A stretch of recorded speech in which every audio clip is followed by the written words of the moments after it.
নিশীথের নীল আকাশ, গোকুলের ধুলোভরা গলি। সেই দিনটি ছিল গোপীদের জীবনের সবচেয়ে দীর্ঘতম দিন।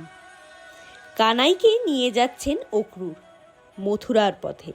কংসবধের ডাক যে, রথের চাকার শব্দ যেন হৃদয়ের শিরায় ছুরি কাটছে।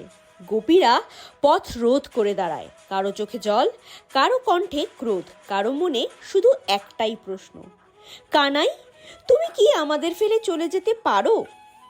কৃষ্ণের চোখে করুণা, ঠোঁটে মৃদু হাসি। তিনি কিছুই বললেন না, কেবল বাঁশির স্বর যেন শেষবার স্পর্শ করে যায় গোকুলের হাওয়াকে। রথ ধীরে ধীরে মিলিয়ে যায় দিগন্তে, আর গোকুল ভেঙে যায় দুই ভাগে। এক ভাগে শূন্যতা, অন্য ভাগে স্মৃতি। সময় কেটে যায়। মথুরার রাজপথে কৃষ্ণ এখন রাজা, কিন্তু বৃন্দাবনের মাটিতে তিনি এখনো প্রেমের শ্বাস। এই ভালোবাসার গভীরতা বোঝাতে কৃষ্ণ পাঠালেন তার প্রিয় মিত্র ও অত্যন্ত জ্ঞানী উদ্ধবকে।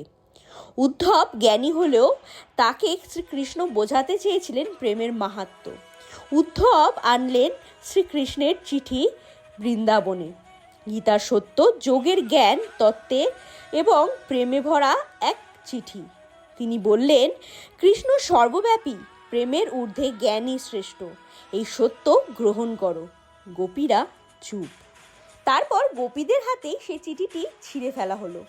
চোখে জল, কিন্তু কণ্ঠ অবিচল। উদ্ধব, আমাদের কৃষ্ণ কোনো রাজা নন, আমাদের কাছে তিনি আমাদের নিঃশ্বাস, আমাদের জীবনের রস।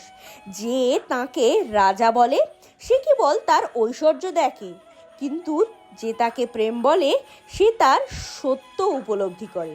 উদ্ধব স্তব্ধ হয়ে যান। তিনি বুঝতে পারেন, যেখানে শাস্ত্র থামে সেখানেই বৃন্দাবনের প্রেম শুরু। পুরাণে বলা আছে, গোপীদের ভক্তি ছিল জ্ঞানেরও ঊর্ধ্বে। কৃষ্ণকে তারা চেয়েছিলেন অধিকার নয়, অস্তিত্ব হিসেবে। উদ্ধব মাথা ঝুঁকিয়ে বললেন, আজ জানলাম কৃষ্ণ শুধু এক সম্রাট নন, তিনি হলেন প্রেমের চিরন্তন তত্ত্ব। যারা প্রেম বোঝে তারাই কৃষ্ণকে পায়। তাই শ্রীকৃষ্ণের প্রেমের ভক্ত হয়ে থাকলে, শ্রীকৃষ্ণও ভক্ত হয়ে থাকলে কমেন্ট বক্সে অবশ্যই জয় শ্রীকৃষ্ণ, রাধে রাধে লিখবেন। আর ভিডিওটি ভালো লাগলে একটাই অনুরোধ, ভিডিওটি লাইক করে চ্যানেলটি সাবস্ক্রাইব করে পাশে থাকবেন।